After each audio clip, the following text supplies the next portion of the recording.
to snap it, and it's Trey Burton who throws caught.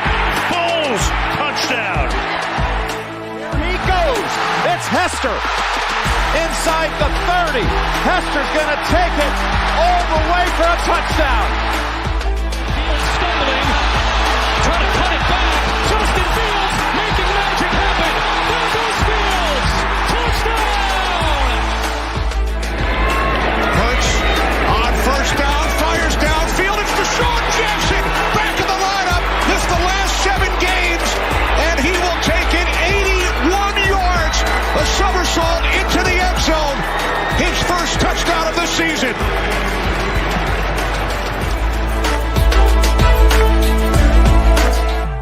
You're listening to The Pigskin Project, the world's #1 football podcast. Now, with more insights on all things football, here are your hosts, Ben Hansen and Ryan Matthews. Ladies and gentlemen, welcome in to the 38th episode of The Pigskin Project. Very busy, lots of news and everything. Crazy stuff going on in the NFL. But first and foremost, as we always do, Ben, how are you doing? Go for it. Oh, wait. No, you're muted. Today's been good and the week's been good. I've been exhausted recently, but again, always glad to be here talking football with all of you guys. Yeah, so it's been a lot of fun so far. Very eventful season for sure. Let's go ahead and get into the week 4 recap. Bengals beat the Dolphins 27-15. Vikings beat the Saints 28-15. Seahawks beat the Lions 48-45. Jets beat the Steelers 24-20. Giants beat the Bears 20-12. Titans beat the Colts 24-17. Chargers beat the Texans 34-24. Falcons beat the Browns 23-20. Cowboys beat the Commanders 25-10. Eagles beat the Jaguars 29-21. Bills beat the Ravens 23-20. Cardinals beat the Panthers 26-16. Raiders beat the Broncos 32-23. Packers beat the Patriots in overtime 27-24. Chiefs beat the Buccaneers 41-31, and then the 49ers beat the Rams 24-9. Out of those games, which one kind of surprised you the most? Which one didn't necessarily, surprise you all that much? What did you think? Yeah, so the 2 games that really shocked me a little bit there is the Packers and Patriots. Yeah. That spread for that game I think was 12 something. One of the most highest it's been, in the last 10 years. And for them to go into overtime for that to happen was a little bit shocking.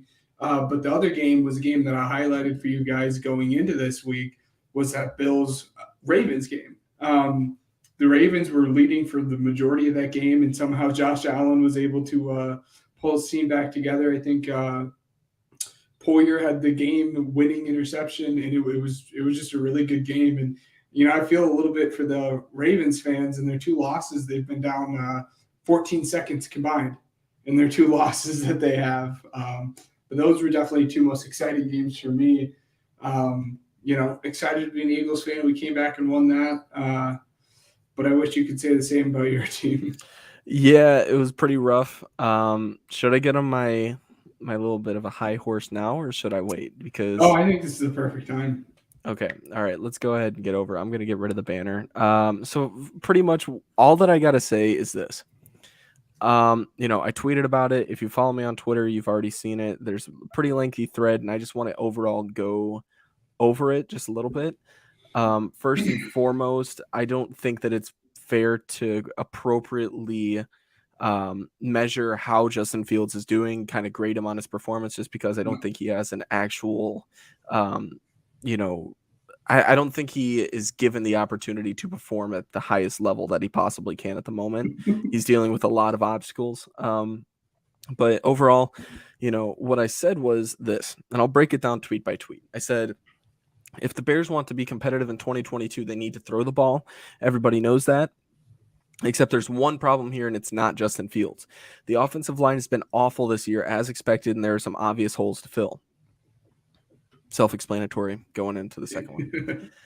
That hole just got bigger with Whitehair out with a knee injury. He was just recently put on IR, and he will be gone for at least 4 weeks. But Without protection for your quarterback, the ball can't get out. Quote unquote professionals can blame Fields for quote unquote bad reads all they want, but the fact is he doesn't have enough time to make a solid read on the run. Another solid point. Let's analyze the offensive line by their individual performances. Left tackle, Braxton Jones, the 5th-round rookie responsible for protecting Justin Fields' blindside, has given up 11 total pressures this season and averages giving up a sack per game. 4 weeks into the season, that's not good stats for a rookie and definitely not reliable stats for somebody that you want to have full-time at left tackle. Now let's move to left guard, Lucas Patrick. The signing was originally to fill the hole in the middle. He hasn't even played a single snap at center this season. Instead, he's playing the majority of the snaps at right guard, and after Cody Whitehair went down, he'll start at left guard. He's allowed 7 pressures and 1 sack. Not good. Sam Mustipher. Dear God, why is he still on the team? Everyone's least favorite Bear. Some still wonder why Mustipher still claims a roster spot, and by himself, he's allowed 1 sack and 8 pressures. Sunday was the worst of his career by far. If you watched the Bears and Giants game, you obviously saw, this guy's getting pushed around. Watching the tape, he literally looks like he lets a defender brush just right by him. He looks like he sticks out his arms, and then he's just kind of like, okay. Right guard, Tevin Jenkins. He's been playing out of his mind all season, but yet the coaching staff has him on a snap count. Through 119 snaps at right guard, Jenkins hasn't allowed a sack and has only allowed 2 pressures. He needs more playing time, and that's what he'll get going forward after Whitehair went down. Expect him to start at right guard. Right tackle, Larry Borum. Poor guy, but he's just not doing solid. He's another weak spot on the offensive line. Unfortunately, he comes on the other edge of the line. Borum has allowed 6 pressures and 2 sacks so far this season through 224 snaps played.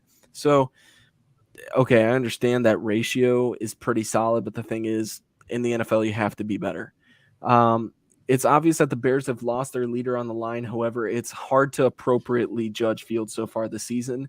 The reports are that the Bears are or should be giving up on him are unfair. His window to let the play develop is very small.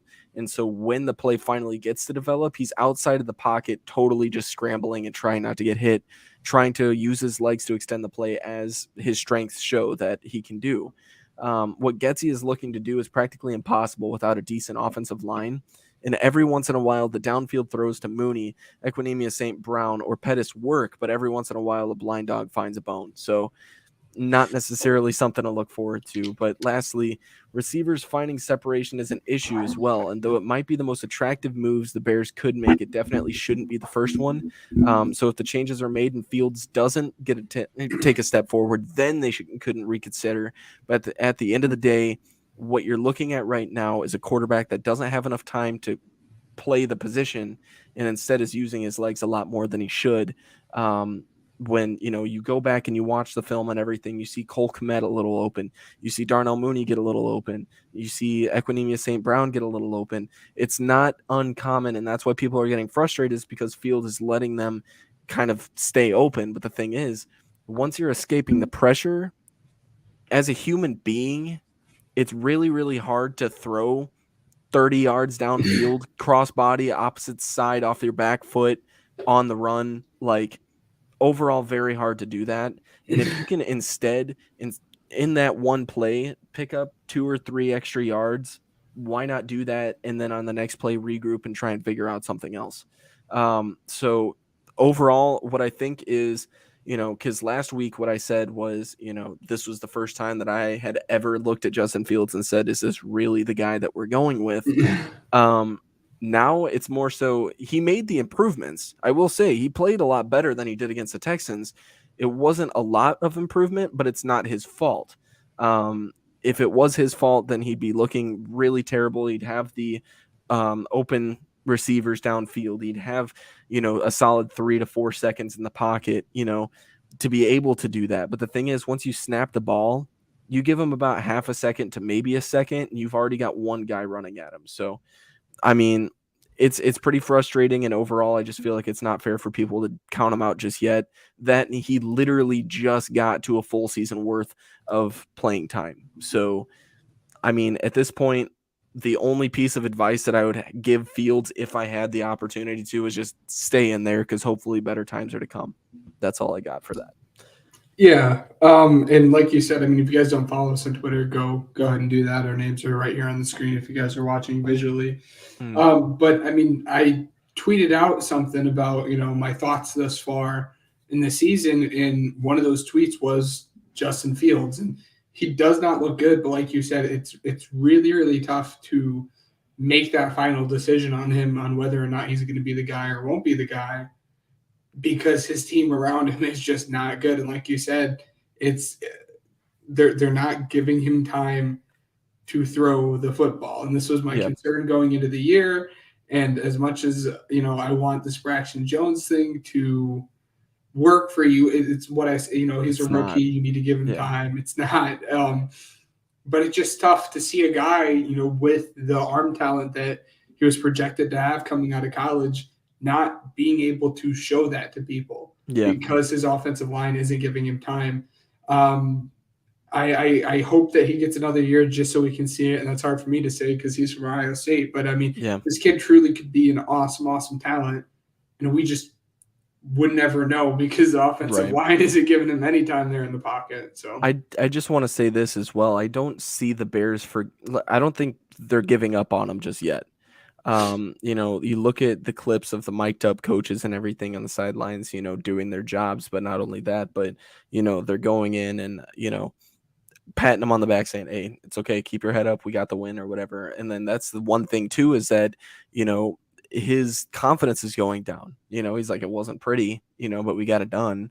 And the thing is, if you're that young quarterback and you're making those bad throws, but really it's not your fault, but as the team leader, you can't call people out and saying you need to do your job a little bit better, because what you're dealing with is a rookie in Braxton Jones that is going up against guys like, Joey Bosa, or not Joey Bosa, but Nick Bosa, So, like it's just really tough to be able to decide that and, see where that goes. And it sucks. But after that, do you have any comments on that? Because I feel like we should go straight to weekly news after this. No, I think you're good. All right. Ryan and Ben bring you weekly news. All right. So just kind of breeze through this because, not a lot, but I do want to comment on just a couple of things. Buccaneers wide receiver Cole Beasley's retiring effective immediately. Saints signed veteran corner Chris Harris. Think that's a pretty solid signing, but moving on. Giants hosted free agent wide receiver Odell Beckham Jr. for a visit. As long as it's not the Packers, I'm totally okay with it. Steelers are expected to move forward with rookie quarterback Kenny Pickett as their starter. The man threw an interception. It was a bad interception in his first throw. And I just want to say this. I'm not saying that he's not the future, but what I will say is I feel really bad for Mitch Trubisky because I feel like he hasn't gotten that fair assessment just yet. Broncos second-year running back Javonte Williams tore his ACL and PCL. Ben, I'm sorry for your fantasy team. Also, you're going down this week. We're finally. I would hope so. My two best running backs are out, so I would be concerned if you didn't. JJ Watt, this is what I really want to talk about. JJ Watt had to get his heart restarted. It stopped beating, like literally stopped beating. At this point, I think he's going to retire at the end of the season. I think he's going to play it out. But the thing is, you could see in the press conferences, if you didn't, catch you up, you could see in the press conferences that he started to get choked up. He said, one day you're having ultrasounds for the baby that you're expecting, and then just a couple of days later, you're having an ultrasound done on your heart to see if you're still going to be able to be there for that kid. Overall, he's a tough guy. He really wants to keep playing, and so that's what he'll do, but I don't think he'll be playing for another year after this just because of that scare. He has a kid that he has to tend to, and at the end of the day, being a father is better than being a football player. So I hope the best for him. I hope to God he stays healthy. JJ Watt's one of my favorite players to watch. So, but yeah, I just fingers crossed for him. Hopefully everything's all right and he's fine in the coming weeks. Lastly, the most frustrating news of this week: Tua Tagovailoa suffered his second concussion in 5 days. Now, the doctor that cleared him for the second game. Now, keep in mind, if you didn't know or for whatever reason, on Sunday, when the Dolphins played the Bills, he kind of fell back and hit his head, and got, a pretty bad injury. People called it an ankle injury, but the thing is he stumbled back after, Or getting hit. back injury. Yeah. Yeah. So overall, something was going on with his nerves and as well as his head. So he went through concussion protocol. After that, he started in a game that following Thursday and suffered another concussion after being absolutely ragdolled on a tackle. So, which was not the intentions of whoever tackled him, but at the same exact time, his body kind of flew around like a rag doll, slammed his head on the ground, and he was knocked out. Like, his hands were kind of stiff, and I don't know. It was just scary. He was stretchered off and everything. Not what you want to see, especially for a franchise quarterback like him. I don't know. What were your thoughts going into this? Yeah, no, that was it was tough to see. I mean, because for some reason the Amazon Prime crew just kept on zooming in and showing us that, which I think is awful. Here's the thing, though. Can I just comment on that really quick, because I want to circle back to it. As a broadcaster, I understand that is morally incorrect, but there comes a time in which it's, what do we do with this dead air time? As far as, a professional standpoint, like if you do have people tuning in, right? Let's say it happens 2 minutes later, we go to a commercial break. After that, let's say Bob over here just tuned into the game after coming home from a hard day's work. He doesn't know what's going on. So we continuously show this injury. That way, the more that people tune in to this nationwide broadcast, understand what's going on. Not only that, but we have something to talk about in the broadcast. I'm not saying that it's right, but I'm saying this is what the broadcasting, crew is probably thinking. Yes, but they can still talk about everything that they were going to talk about without having to show it. I just think it was nasty. And the scary thing though about that hit was he didn't actually hit his head up against the ground too hard. It was the way that the rest of his body hit and then his head snapped back. And when your hands curl up like that, it's really not a good sign. But I mean, again, the real question is why was he even playing this game? Yeah, that was the first thing I thought of. It's awful. Again, if he wasn't playing in this game, he probably shouldn't have, this would not have happened. And I'm pretty sure the dude who did the evaluation on him, the neuro evaluation on him, got fired by the NFLPA for making multiple mistakes, which is awful. How do you... I don't even know how you miss multiple mistakes. It's sad. I hope to see Tua back.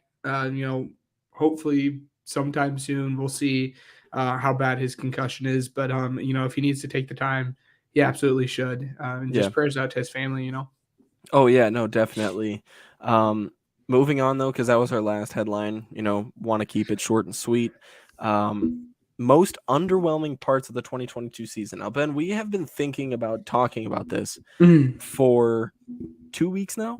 And honestly, I have a couple things, but I want you to go ahead and start. What do you, because ladies and gents, I don't know if you know this yet, if you're new to this, we don't really keep things, scripted word for word for everything. We have kind of like a set map of what we want to talk about, but majority, if not all of this podcast is just spur of the moment. So as far as underwhelming parts, we don't really have anything prepped. What comes to mind? Yeah, I there's two that come to mind, but to get the elephant out of the room, it's the Raiders. I was just going to say the AFC West as a whole. Well, the Raiders and Broncos, I think the Chiefs are doing pretty well. The Chargers have just been struck with injury. They've played well when they've had their guys. That's just unfortunate. But, both the Broncos and the Raiders, this division was supposed to be, that powerhouse. It's the reason we saved that, the predictions for last. And they just haven't played very well at all, either of them. And the question that I kind of want to pose to you and have you sit on for a second, by no means am I going to say it's going to happen, but I really think there's a chance that they could trade Derek Carr after the season. He doesn't have as much dead cap as people think. I think it's $9 million after this. And if McDaniels walks in the room and he's like, this dude just isn't it. I'm not saying they should trade him, but if they continue this bad and they're picking 1, 2, 3 overall, and a Bryce Young, CJ Stroud is on the board.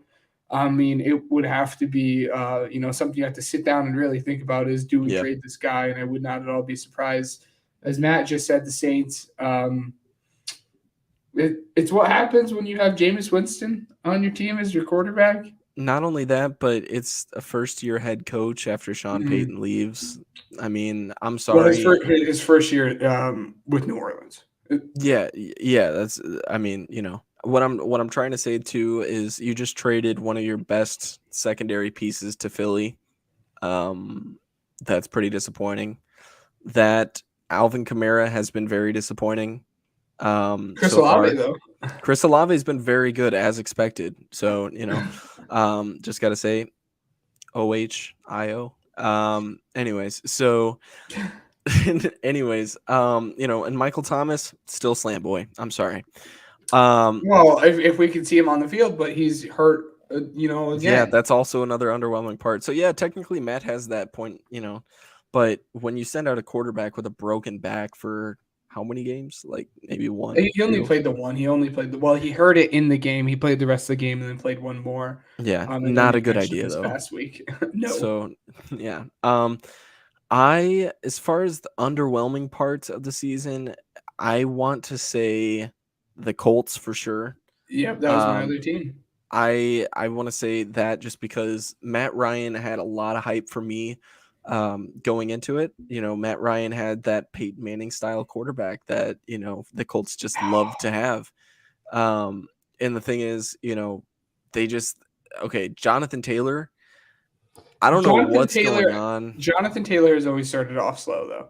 Like, I think that's very important to note through like the first 4 weeks of his rookie year and this past year, he started the league through the first 4 weeks with like finishing like 26th in rushing and like 24th in rushing. And then he always picks it up after this. We'll see if he continues that. But like you said, as a fantasy owner, it's been a little bit disappointing. Yeah. And then I put the Jets here because I expected them to go crazy. But the thing is, I feel like they're kind of like that middle. They're not surprising, but they're not underwhelming. But it's just the Jets. They're actually doing better than I thought. Winning a game with Joe Flacco is hard to do.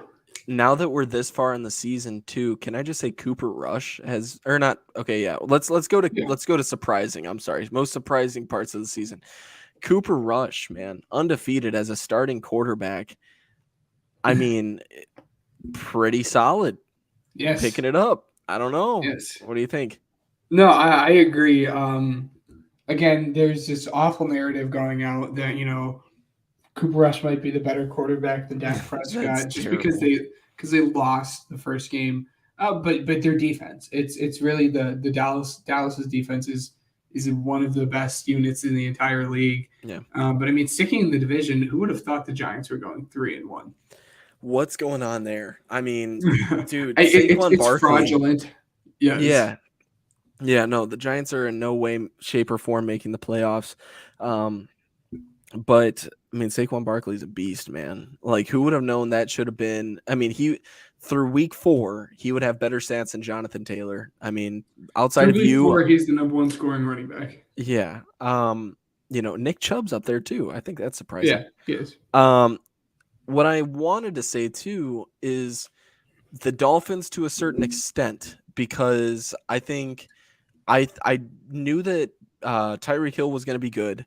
I didn't know that Tyreek Hill, Jalen Waddle, and Tua would be this good. I didn't know that this Dolphins team would be this powerhouse that everything, I thought, oh, yeah, they give them a year to develop and everything, and then they'll be pretty solid. Like, maybe Tua's the answer, maybe not. Like, we were laughing at the idea of Tua throwing a deep ball to Tyreek Hill in the preseason once that trade happened. And now we're kind of sitting here like, wow, this is a pretty solid team. I don't know. What do you think? No, I agree. Tua's, took this step that, we wanted him to. And again, that's why it's such a shame we can't see him. But the rookie head coach came in and he's coaching an awesome game and he's really getting the guys behind him. Yeah, I know they've been a big surprise. And then the Jags with, yeah, second-year QB Trevor Lawrence is finally showing who he is, and it's amazing. It's amazing what you can do when Urban Meyer's not your head coach. Can I just say, as far as this, this past week goes, as far as surprising, I mean, the Packers and the Patriots went to overtime. Like, who is? I mean, okay, I don't know. Maybe the Packers just aren't that good of a team. Like, They're maybe 3-1. I called it. They're 3-1. It's a fraudulent 3-1. Romeo Doubs is looking like he can be the wide receiver one-ish that they're looking for. He's a rookie. We're still have to wait and see. But I really don't think they're as fraudulent. But that game was pretty poor. I don't understand how it got into overtime. But come on, Yeah. the Patriots putting up a better fight against the Packers than the Bears did with Brian Hoyer at quarterback. It's a little bit disappointing. I can't wait to see the Brian Hoyer versus Case Keenum. The Bears would have been a little bit better off if they, and let me just say this too. I don't know if you've looked at Twitter at all on Sunday and seen any of my tweets in your feed. Oh, yeah. But I was blowing it up in the first half against the Giants about bootleg. Why don't you understand?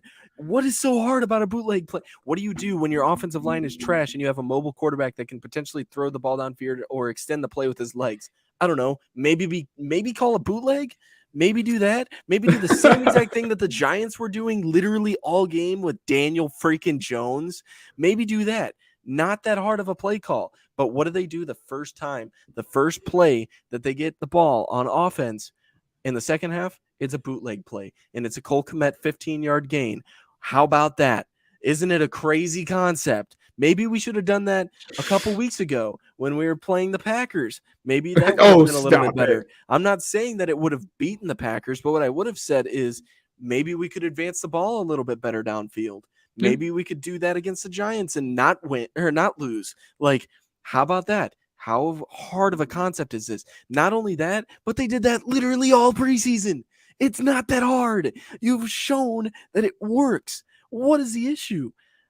I don't know what's going on. But yeah, no, I was very upset about that. But overall, really? I think that covers most surprising parts of the season, which brings us to our next segment. Just when you thought it was safe to play the underdog, we put you on Upset Alert. Here we go. So Upset Alert. I didn't write down any games for it just yet, so I want you to go ahead and go. But I can we'll trade because I have a couple in mind just looking at our slate. But what do you think? I think the Commanders are a very good spot to upset the Titans. The Titans are a little bit hurt. People aren't talking enough about that. Commanders are really down in the dumps right now. I think we could see that. And then I don't know if the Seahawks beating the Saints is considered an upset anymore. Matt's upset.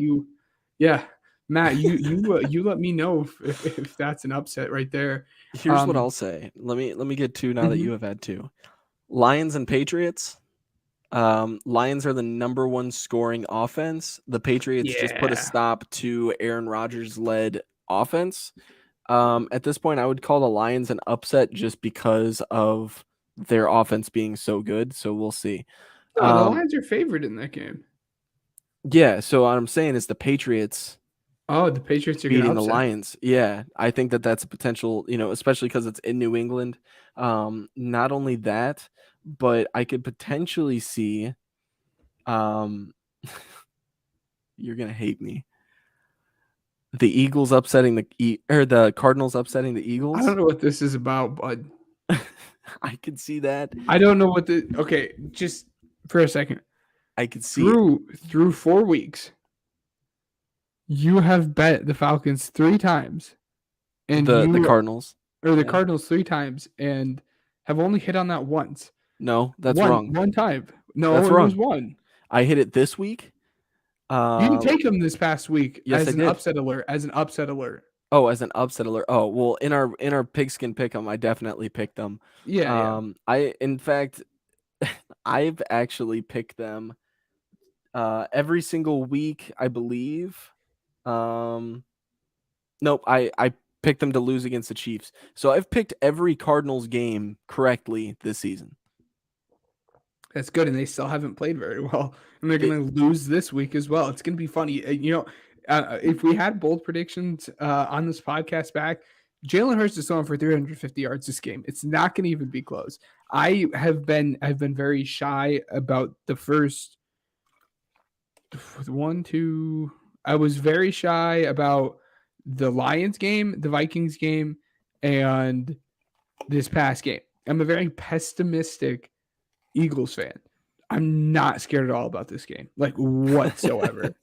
Like our defense is the number one scoring defense in the league, and we have two great outside weapons. One of the best running games, as we saw last year, as the number one rushing team, and Dallas Goedert. It's really not gonna be a game.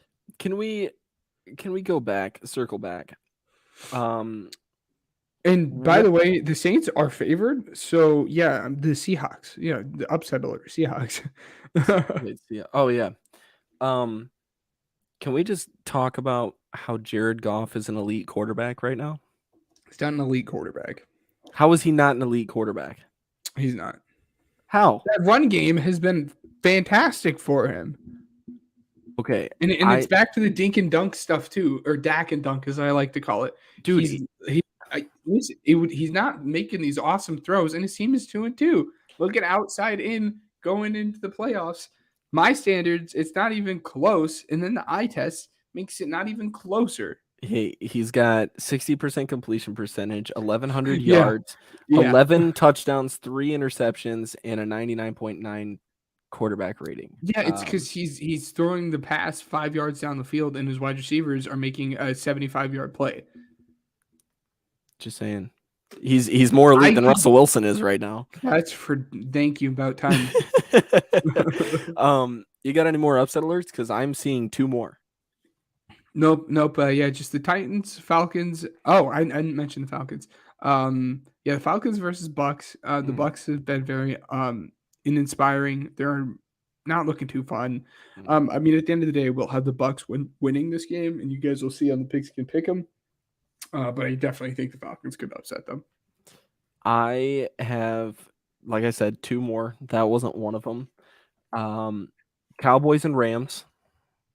Cowboys look very good. Rams look very bad outside of Cooper Kupp and Matthew Stafford. Their defense fell apart on Monday, and it was just that Deebo Samuel touchdown, let me say, awesome because I have him in one of my fantasy leagues, but horrible defensively from the Rams. Jalen Ramsey, what are you doing, man? Like, that was the effort shown in that play. Even Deebo said, like, dude, what are you doing? Like, you could have tackled me for sure. I don't know what you're talking about. So, yeah, Cowboys, Cooper Rush staying undefeated. I don't care. That Dak Prescott could potentially come back this week. If not, he'll come back next week. He's not coming back this week. Jerry Jones said he still doesn't have enough grip strength. Gotcha. Okay. Next up, you know what? I'll go ahead and say it. There's 2 more outside of the one that I just said. You're just calling every single team here. Bengals and Ravens. I would count the Ravens as an upset team. I disagree. Why? Are you upset because of how the Ravens are playing right now? Because I feel like no. I think the Ravens are probably the favorite in this game. Yeah, most likely. Which I'm saying the Bengals beating the Ravens would be an upset. So I think I thought you they're said on the upset Ravens. alert. No. I think the Bengals beating the Ravens would be on upset alert. And then Raiders beating the Chiefs on Monday Night Football. I like that. So, anyways, let's go ahead, move on. You think you know football? Well, prove it. This is Pigskin Pick'em. So, just to kind of give you a little insight as well for next week, Matt will be in as co-host and taking place of me. However, you will still get my predictions for Pigskin Pick'em. Ben will announce them. Text him. I'm gonna change it around. You just wait. yeah. So, Ben's gonna kind of let you know what my picks are, but hopefully I do okay. I've been doing pretty solid all season. I am standing at a solid 40 correct predictions 23 incorrect, and 1 tie. Not as good as me. Ben, you're standing at 28, 31, and 1. 28, 31, and 1. That doesn't make any sense. I counted up everything, buddy. Wait, what was my record this past week? 20, 23, and 1. Hold on. No, like what did I get this game? Like what this did you week? get this week? Yeah. 8 and 8, I believe. 8 and 8. So yeah, 28 to 31. Yeah. 28, 31, and 1. So I'm sorry, buddy. It's okay. You'll get it. Okay. You'll find your groove, and I believe in you. I found my groove last week, but just didn't carry over. I split it. See, I didn't lose any. You got to give and take. Yeah, I didn't go below 500. That's we'll take that. So let's go ahead and talk Thursday night football. Colts at Broncos. Jonathan Taylor out. Jonathan Taylor's out. They used a graphic, by the way, and I thought that this was hilarious. They did Jonathan Taylor and on the left side, and then Russell Wilson on the right. And so, which was funny because it's 28-3, and Matt Ryan just can't escape from it. I'm sure Matt loves that joke, by the way, as a Saints fan. I think that's awesome. But anyways, so Ben, why don't you give us your prediction for that one? I will say this is going to be a tough game to watch. I think it's not going to be a very fun game to watch. But also Jonathan Taylor and Javonte Williams were my 2 starting running backs at the start of this fantasy season, and both of them are not playing in this game. Dude, if I don't beat you, I don't know what I'm going to do. Oh my goodness. If you don't beat me, you're never going to hear the end of it. My team is battered right now. My team is trash. I need Elijah Mitchell right now. I need Elijah Mitchell to come back. That's what I need right now. Matt does. Matt's team, for those who are invested, which I don't know how many of you are, Matt's team just looks quite unbeatable right now. That's besides the point. I have the Colts winning this 24-17. Okay. All right. So, man, I'm gonna say the Broncos are gonna win. I hope so. I really, really hope so. I'm gonna go 28-20 Broncos. Next up for this gross, I'm a huge fan of the London games, except who's gonna get up that early? Like at the end of the day, I'm checking ESPN to see what happened. I did not watch. I actually got up this early this past week to watch it. I didn't. In fact, when I had woken up, the double doink just happened. So I just got to say, thanking God for letting the Bears have another person to say we have a double doink, because I told my dad, let me just talk about this too. I was talking about it with my dad as we were getting ready for the Bears game, and they were showing the double doink, and I was just like, Dad, is this how it felt to be a fan of like somebody else during the Bears postseason? Like as far as the Eagles and Bears game goes, a long time ago, 4 years ago, whatever. I'm not keeping track. Who's keeping track? Anyways, so I remember being just so infuriated about what just happened. You were probably like jumping up and down, screaming. I thought we lost that game for sure. But thank you, Cody Parkey. Yeah. No, thank you, Cody Parkey. But I told him, I was like, so is this how it felt to be a fan of somebody else when this just happened? Like, oh, that sucks, But like, yeah. I'm sure Matt was like, depressed. But yeah, I don't know. I'm probably not getting up for this game. I'll be on vacation. Giants and Packers. Actually, no, I might be up. Whatever. I have the Packers winning this 24-13. So a little bit different from this from the previous game prediction, but this just is going to be a fun game to watch. I'm going to be honest, which is crazy to say because this is the first time in like the history of the London games that both teams have been above 500. Yeah, they're actually getting quality football. Maybe, I don't know. That's what happens when you don't put the Jaguars in London. Yeah, but the Jaguars are looking good, so it just I know the only year that they don't go to London. Yeah. So I mean, I want to take the Giants, but I'm gonna take the Packers, and I'm gonna say 27-13. but for some reason I've got an eerie feeling. Maybe it's just my bias being like, "Hey, you shut up! Like you're gonna take the Giants." Yeah. But I want to say the Giants are like they have potential to win this game. So who knows? They look like trash, and they lost Daniel Jones, and they also lost Tyrod Taylor. So like, I'm taking the Packers. Saquon started. If you have Saquon, hope to God that they put him in the Wildcat. Moving on to the noon games, Lions at Patriots. Lions are going to take this one pretty handily. We're going to say 28-17. I'm going to go as far as to say Lions 34-13. Wow. Okay. And you had this team as on the upset alert. You throw out that score.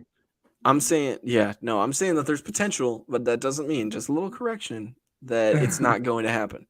Or that doesn't mean that it will happen. But next up, Chargers and Browns. I think Cade York is going to have a huge day. I think Cade York is going to kick like 3 field goals. So we'll say 3 field goals and a touchdown. So we'll say the Browns, they're going to lose. The Browns are going to lose. So the Chargers are going to win 28-16. Okay. I'm taking the Chargers. My little biased monster needs to just shut up right now. Chargers. How is Baker Mayfield doing? I tried to tell y'all last year Baker Mayfield wasn't it, and I just got pooped on by Coach Tyler, who love to hear he's doing great. Yeah. Just a little update for anybody that has been listening since episode 2.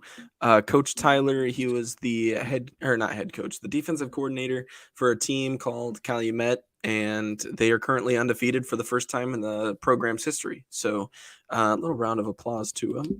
But very excited for him. I'm going Chargers 27-20. I think Nick Chubb should have a day, but hopefully. Next up, Texans at Jaguars. Jaguars, I feel like are going to win this one. I think they're going to set fire to that Texans defense. I'm going to have them winning 24-21. Okay. I have that 23-10 Jaguars. Next up, Falcons at Buccaneers. This was again one of the games that had on upset alert. This game was hard to pick for because I know just my luck. The Bucs are gonna just snap and just gonna have a crazy offensive day. At the end of the day, I still have the Buccaneers winning this one. We have them winning this one 31-27. I have the Buccaneers 28-17. Next up, Steelers at Bills. This is going to be a fun one to watch because Kenny Pickett's finally taken over at the starting quarterback, something that Steelers fans have been just waiting for. And it'll be fun to see the connection that he has with Pat Freiermuth and Dante Johnson. But at the end of the day, I still do have the Bills winning this one pretty handily. We're gonna have them win 24-13. I have the Bills winning 99-0. Points don't matter. Dolphins at Jets. See right here, I on my script that I have for myself. This is the only one that I do have scripted, so I can memorize what I have. Mm-hmm. I have the Dolphins winning this one, but I just can't do it. I can't do it. We'll have the Jets win this one, 27-21. I'm going to go ahead and pick the Dolphins. I like where your head's at with the Jets. You got to live life on the a little bit of an edge side, but Dolphins, just because Teddy Bridgewater is a very solid backup. And Zach Wilson looked good last week. He did, yes. But I mean, at the end of the day, they played the Steelers, I don't know. Anyways, so I'm going Dolphins 28 to, I'll give the Steelers Back, he didn't look good. He had 2 interceptions. I'll give the Dolphins 28-20. So Bears and Okay. Vikings. Just to make all of you guys mad here. I do think this is actually gonna be a pretty good game. Hopefully. If you guys can put pressure on Kirk Cousins, hopefully you can bring the prime time out of him. But just to make you guys mad, we're gonna have the Vikings winning like 56-7, and Justin Fields is gonna throw like 4 interceptions this game. I'm going Vikings 27-17. Bears should score.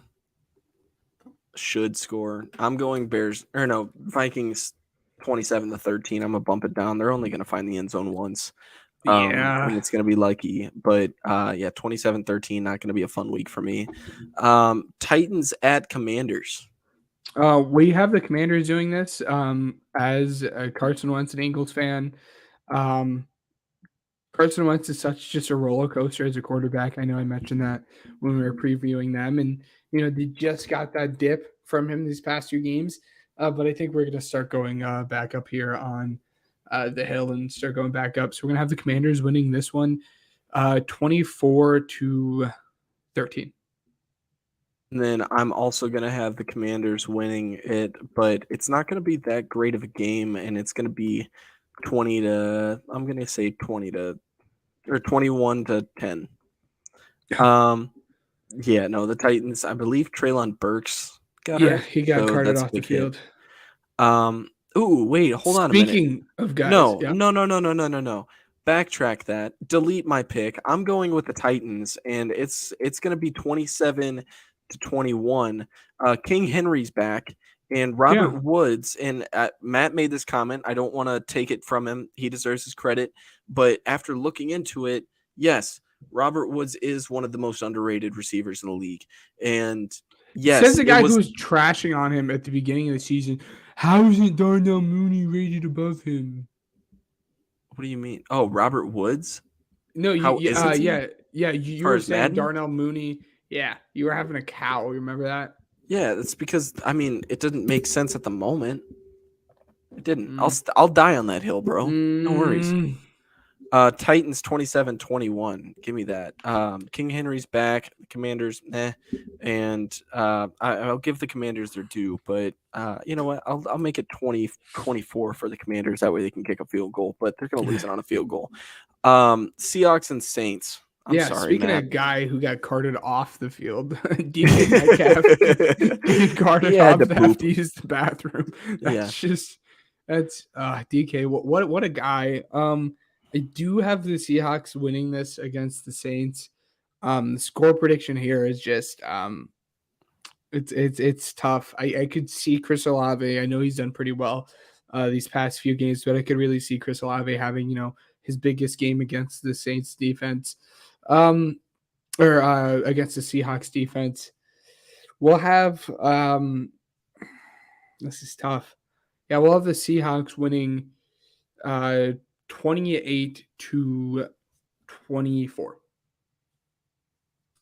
Matt actually said my pick for this one. I'm going with the Saints. It's going to be 28-27. It's going to be close. They're going to make it happen. And it's going to be all Chris Olave, and Alvin Kamara is going to have himself a day, or something's going to happen, and the Saints are going to win this game. Love you, Matt. Anyways, 49ers at Panthers. This is the start of our this is actually the only 3:05 start time game. A little weird there. 49ers at Panthers. Like I said, Baker just has not had a good season thus far, and this Niners defense is terrifying, even when they are playing in the rain against the Bears. I have the Niners taking this one pretty handedly. We're going to have the Niners winning this one 24-10. Okay. I have them winning 34-17 against the Panthers. So, yeah. Eagles at Cardinals. Eagles by 1,000. I want to just to make you mad. I want to go so for it. Bad. I hope you do, just so I can rub it in even more when my team's 5-0. And it's knowing my luck, we're going to lose to the Cardinals, we're going to lose to you guys, and we're going to lose to the Saints, and we're going to win every other game. I'm doing it. Cardinals. Right. And I'm going to say it's going to be 28-24. Jalen Hurts' worst game of the season. It's okay. That makes why. This defense is the worst defense we've literally played. Well, I guess the Lions defense is pretty bad. Cowboys at Rams. This game was tough. I don't need an explanation. I'm going Cowboys. Okay. I'm gonna go ahead and do it. While you think about it. Cowboys. It's the Rams. 28-17. The Rams 28-17. I'm going to steal your score prediction, flip it on you. The Rams have not been the team that we all thought going into the season, and the Cowboys have really shocked people. Super Bowl hangover. That's all I got to say. And the Cowboys have shocked people. Cooper Rush has shocked people. The defense is doing phenomenal. But at the end of the day, I hope that the Rams have their bounce back game. As an Eagles fan and Cowboys hater, we're just hoping Matt Stafford can hopefully stop looking like Kirk Cousins and put something together.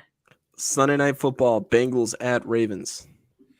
This is my game of the week, and obviously it's America's game of the week being here on Sunday Night Football. The Ravens really looked like they were going to kill the Bears or the Bills there, but then just couldn't pick anything up going there in the second half. But I hope to see the Ravens, kind of handle their business here because they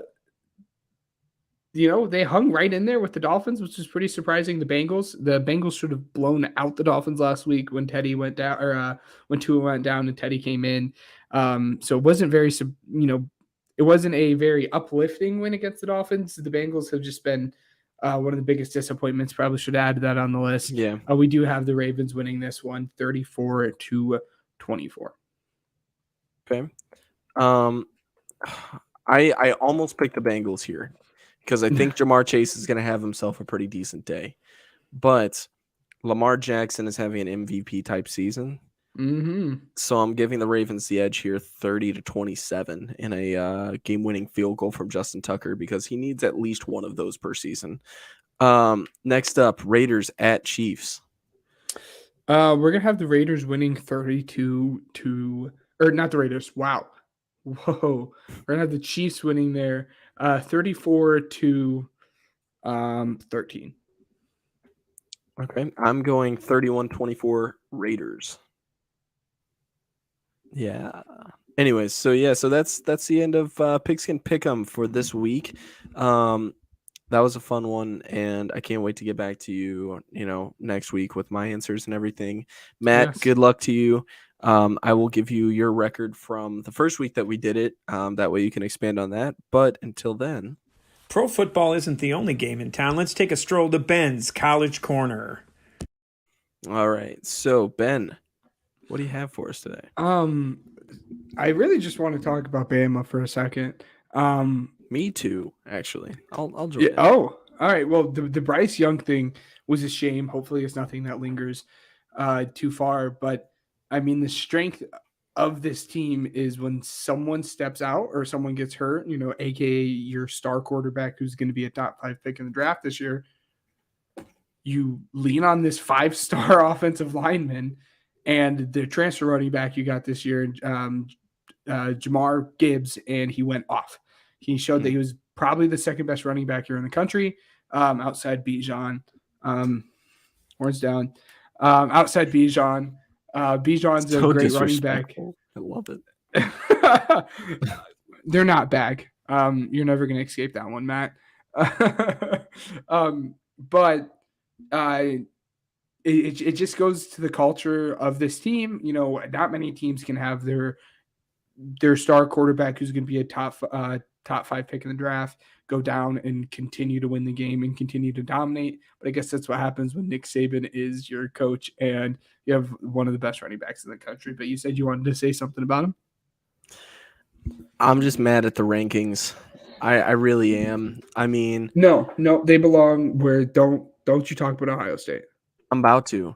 I hope you veto you. there's no way that Georgia should be ranked ahead of Ohio State University. I disagree. No way. Georgia, look, I understand they're 5-0, but they almost lost to Missouri. They're literally by 4 points. It was up until, the fourth quarter. Missouri's an unranked team. And I think Ohio State showing week in and week out that they can dominate Rutgers, Wisconsin, Toledo, Arkansas State. I understand those are all unranked Those opponents. are all awful teams too.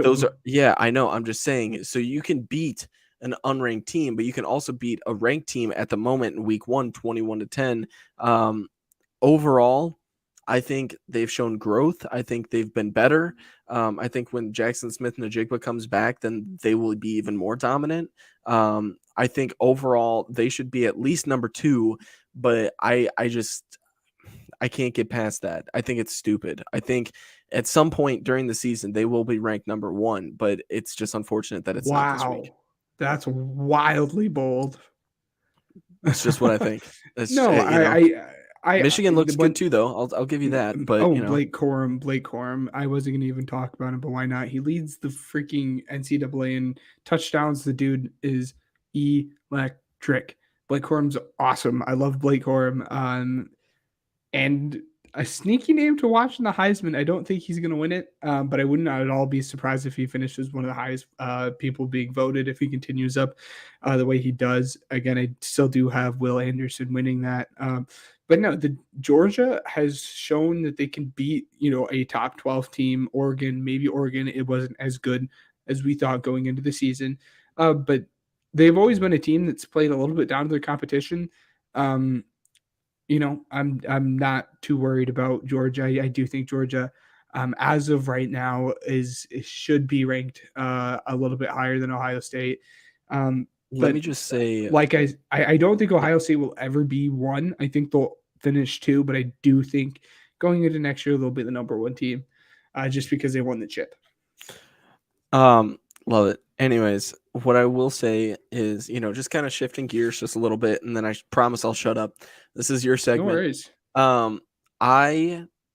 So I started the Jeffrey Dahmer series, completely unrelated, but I will get there. I started the Jeffrey Dahmer series, and I needed something to look away from because, man, did it get intense. Mm-hmm. And the USC Trojans against the Arizona State Sun Devils really gave me something to look at, and boy, did I have fun watching Caleb Williams. I'm telling you, I didn't pull that card. Caleb Williams is a fun guy to watch, and I would not at all be surprised if he was the number 1 overall pick next year. Yeah, he's so much fun. But I again, like I said, at the end of the day, I do think Ohio State wins the chip. But the other team too that I kind of want to talk about is Illinois football. They're not back, but they're 3-1 in the Big Ten. They're 3 or no, they are 1, 2, 3, 4. They're 4-1 in the Big Ten. That's crazy. Illinois. I mean, they haven't played very good teams. And the team they did lose was to Indiana, and as someone who goes to Indiana, that's tough losing to Indiana. But they're looking good, which is just a little bit of a surpriser to me. And then, like I said on the last episode, I kind of want to start a segment inside the segment and just a player for you guys to watch out in terms of draft. I try not to pick someone super high, someone that you guys might not know as well, but I'm picking Felix Adbuke. Uzama, I think that's how you pronounce the first part of his hyphenated last name. Or I'm not going to even try to say it again. Number 91 defensive end there for Kansas State. He's a guy who's just going to be really fun to watch. I wouldn't be surprised if at the end of the year he puts himself in the round 1 category. He's explosive and he's very, very good up against the run, which is awesome. You love to see that. And he has all the athletic traits that are there. He's a bit raw and he still needs to put stuff together and kind of translate some of that explosion and length to the pass rush. But so far this year, he has 5.5 sacks. He's looking really good. And like I said, he's very explosive, very quick, and a pretty lengthy guy. I wouldn't at all be surprised if he's going to sneak into the first round here. And then just to round out the segment, I usually have 3 games for you guys. but I had to add in a fourth there. But first, Utah versus UCLA. Utah Utah State was a team. No, not just Utah. I was right. Utah was a team that everyone was looking forward to going into the season. Yeah, a lot of people were thinking they were going to win the Pac-12, and they're not just there yet. But Utah is looking pretty good outside of that loss. Their QB looks really good, but UCLA might have been one of the biggest shockers. I know their head coach very well, Chip Kelly, but their quarterback, DTR, Dorian Thompson-Robinson, is just such a fun guy to watch. He's the kind of guy who's not going to translate very well to the NFL. He struggles making the deep passes, but he can run, and he put a nasty juke last game. So that's just a fun team to watch. And then Kansas versus TCU. Kansas is absolutely the biggest shocker to all of college football. They are unbeaten, and they have been pretty much the joke or the Vanderbilt of their conference. But they're looking really good, and TCU's right up there with them. Kyle Duggar, who's their quarterback, is finally taking that next step. And then this usually would be the last game I have, but we'll wait one more for you guys. But Tennessee versus LSU.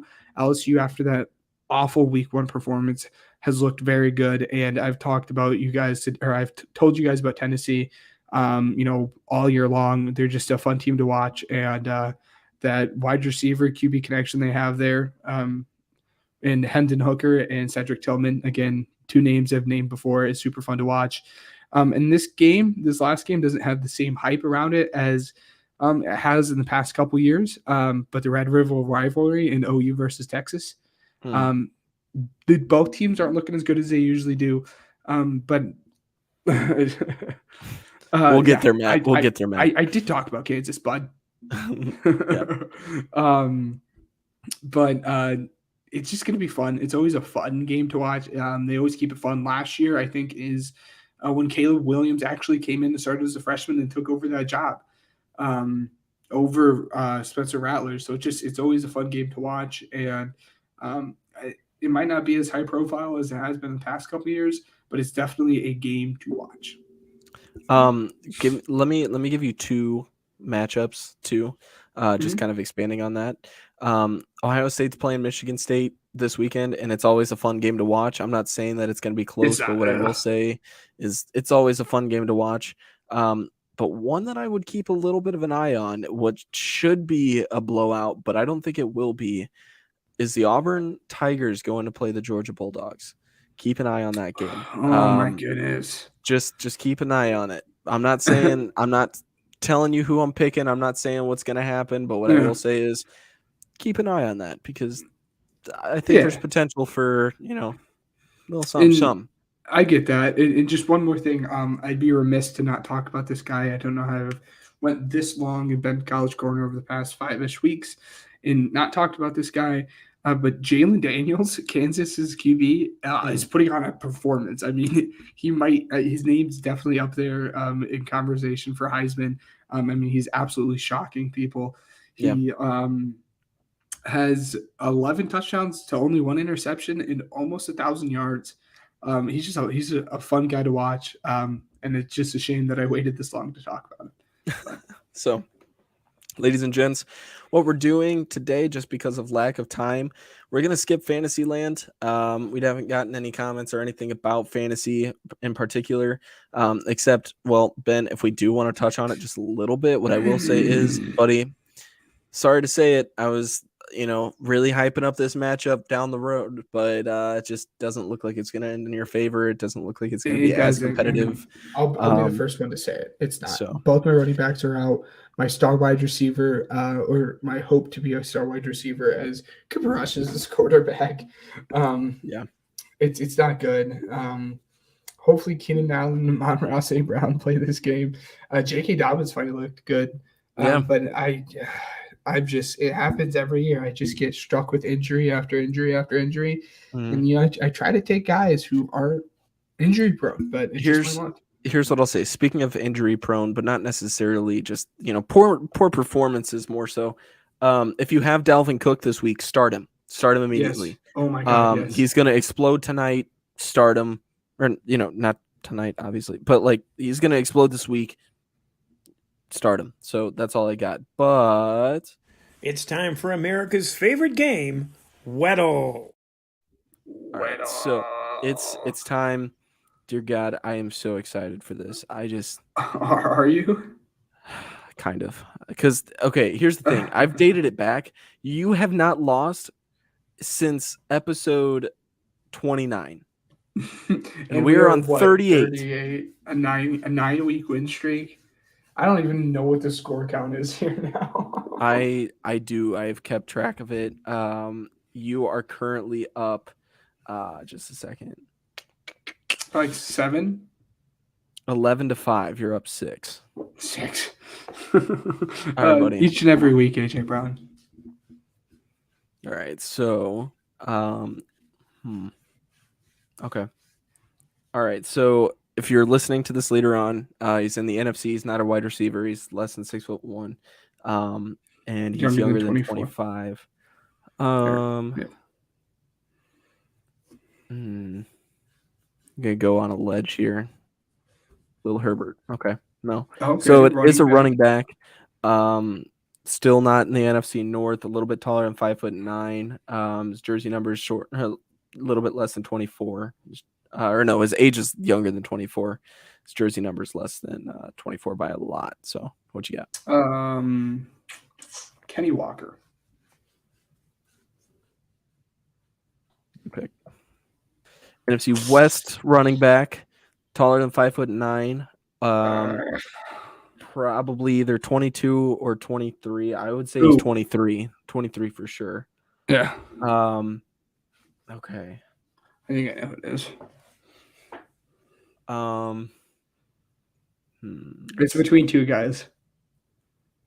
Oh, dude. Oh my God. What's his name?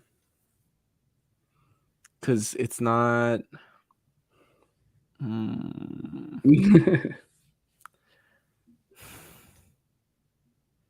Dude, I can. Okay, it's not him. It's not. But I mean, no. What am I thinking? No. Hold on a minute. Hold on.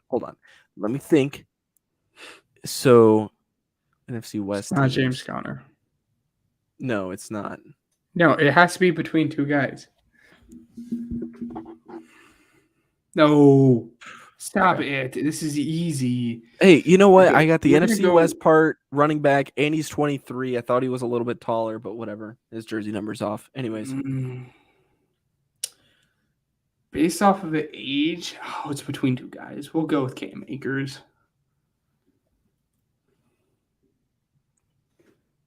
I freaking thought of Cam Akers too. I thought it was either Cam Akers or Elijah Mitchell. It's the easy mode. If you guys are unfamiliar with this, that one doesn't count. We're going on to hard mode. I'm praying, I'm actually without trying to sound like a jerk. I'm praying on you, bro. I hope me you too. get this. This is the longest I honestly would be more excited if he wins than if I were to win this. All right, you AJ Brown. doing AJ Brown. Yep. Wide receiver, or not a wide receiver. Defense in the AFC is all we know. And they're beyond In the NFC. AFC. Oh yeah, NFC. Yeah. Bill Johnson. No. Okay. Here, could you scroll down? The arrows. Okay. I want to see what the arrow was for 60. Or for 6 feet. 6'1", so probably defensive lineman who's young in the NFC.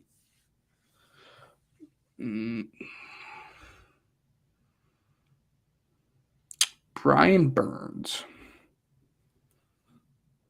I think he's too. I don't think he's tall enough. Defensive end. He's tall enough. 24. Defensive end. That's what I thought. Got the age right. Got the position right. So if it's not in the east, south, or north, then it has to be in the west. Defensive end in the west. This is tough. Because let's see.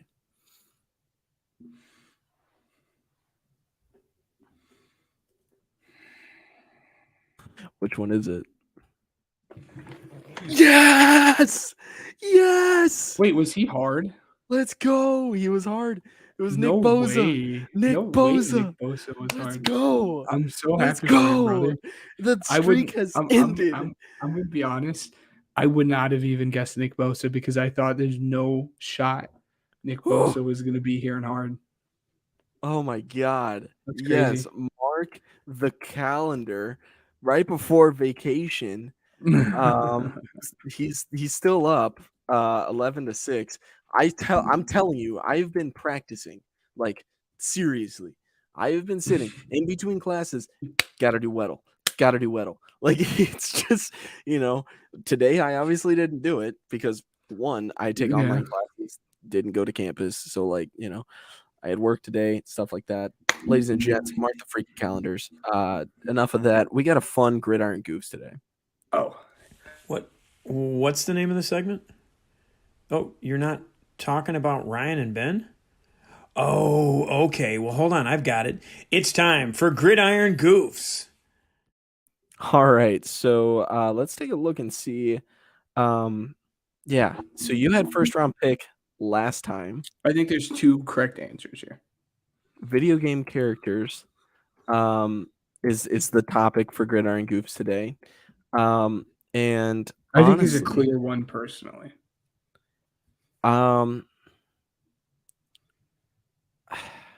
Because you could go a lot of different directions here. You can. I'm going with no, because I don't even think you're looking that way. I'm going with Kratos, God of War, as your number one pick. Yes. Okay, I'll take the easy number one, Master Chief, please. Dang it, you were thinking him. Okay. Yeah. I mean, yeah, that's exactly what I was thinking of. I was like, if I can get Kratos and Master Chief here, that's huge.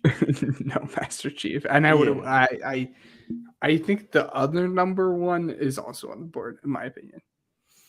I'm like looking at my games to like think. Oh boy. Let's dude, I really I don't know. I'm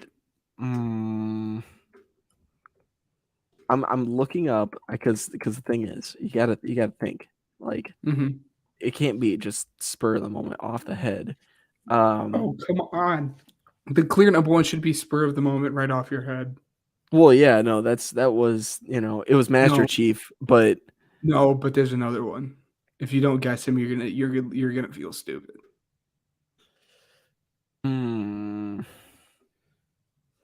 I know, and that's literally why I'm having an issue picking, because it all just depends on the direction that you go, because I want. No, there's a clear number one. No, it doesn't matter what direction I'm going here. I'm really curious to know who you're going with. I'll take the pick. I'll no. You're smart for not doing that. Scorpion. Sure. Mario. Oh, dude, Scorpion's okay. Whatever. I'll give you Mario. No, it's Mario. Stop it. Mario's the most iconic character in all of. No, Mario is the most iconic character in all of video games. We're not talking about them fighting or anything. No, it's video game characters. It's just along the lines of like mascots and stuff. That's exactly what I'm doing. If I did most iconic, I would have told you it's most iconic video game characters, but that's not what we're doing. Yeah, I know, but that's what it is though. It's like the best video game characters. Mario has to be on there just as if Tom Brady is on there, okay? Tom Brady might not be the most talented, but he's the best to ever do it. I'm saying just like Mario is the best to ever do it. Do you hold on? I'll give you a chance to redo this pick if you want, but here's the thing. Do you remember when we did the mascot draft? Were they fighting each other? Yes, they're fighting each other. Whoa. Which is why I picked Kratos, but I was also thinking Master Chief because Master Chief is also equally as powerful. And then I picked Scorpion because Scorpion is like extremely powerful. So do you want a redo for Mario? Because I'll give you that. Whoa. All right, Mario's still this pretty is- powerful, I will say, but he's also a plumber. So like, I feel like you could do better than that. I'm being a good friend here. I will give you this. Oh, you're being a good friend. You didn't clarify what we were doing. You said video game characters. I thought that you and I were on the same page, but Okay, well, we'll keep up with the power suits and everything here, and we'll do Samus. I was also thinking Samus as well. Mhm. I'm going with Doomslayer. So like, the guy from Doom. Duke Nukem. No, that's Yeah. two different people. Duke Nukem and the guy from Doom. Isn't the dude Slayer. from- Oh, okay. That guy. Yeah. Anyways, next up. Okay. Well, I'm glad I went Master Chief first and not Mario because Yeah. this just throws off my game. My game's all wonked up now. This whole power list. Have you ever seen Prototype? No. You ever played Prototype? You've never played Prototype? No. Okay, well, I'm picking a dude from Prototype. It's a shame you don't know. Prototype was this. It was like an Xbox 360 game. It was like open world kind of. Have you played the new Spider-Man game? Yes and no. I haven't played it out entirely, but I have. Yeah, well, it works. It's like the same premise.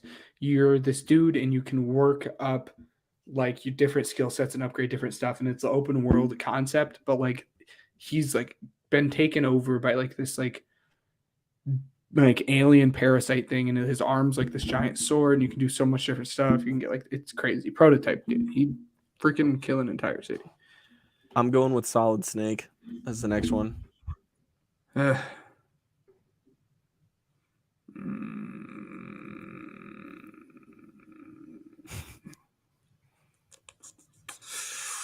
My whole game is thrown off. Oh, Death from Darksiders. Darksiders is horrible. That is a great pick. Oh my god, I wish I would have thought of that. That's a great pick. But I have Doomslayer on my side. He literally slays demons, so like we can fight. It's fine. You know what? I'll do it just because let's have a little fun part on my team. You can pick whatever you can do. It's fine. I'm gonna go with Sonic the Hedgehog because you need a little bit of speed. You don't need speed. I'm going Sonic the Hedgehog. Why not? We got a lot of big Titan-esque guys on my team, Okay. and Kratos, the god of war. Like, well, I'm gonna throw you for a freaking loop right here, my brother. Give me Mewtwo. oh, dude, yes, I love that. Dude, okay, that sparks another idea. We're doing a Pokemon draft later. Mewtwo's going number 1 for me. Please don't pick that. He's my favorite. No, he's not. Dude, you've got first pick next time we draft anyway, so it's fine. That's true. Because I'm assuming Matt's gonna have the first pick when you guys do it, and so therefore we'll go back to the pattern. Ladies and gentlemen, that does it. Unfortunately, I am so sad to not be on the show next week, but I know that they will have one heck of a show for you guys. We've got plenty planned. And what I will say, you know what? No. Stay tuned. I'm not gonna surprise. It's gonna be a surprise because I've got one heck of a lineup. And you know what? Here's the thing. I will say this. As far as special guest goes, it's gonna come down the line, and I would not expect a guest within the season of either college or professional football. But what I will say though is expect one towards the end of either season. Yes, and it's gonna be a huge guy too. So just stay tuned. I've been talking to a lot. Ben's been talking to a lot. And that's it. That's all I'm going to tell you. So if you made it this far, we want to say thank you for listening all the way through. We hope you enjoyed this week's episode of the Pigskin Project. We have a lot scheduled for next week's show. Matt's coming on. Tune in. I know I will. Even on vacation, it's going to be okay.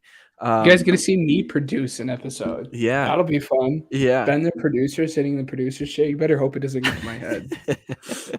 So, yeah, we've got a lot more scheduled as well. So make sure you're subscribed to following us on all platforms. We'd like to give a big thank you to Anchor.fm, Uppercuts Grooming, Regional Radio Sports Network, and Overtime Sports Network, which Ben is now pointing to, for helping us promote our podcast. Please leave a review down below. It helps us so much more than you know. And that's it for this week. So thanks again for tuning in to the Pigskin Project.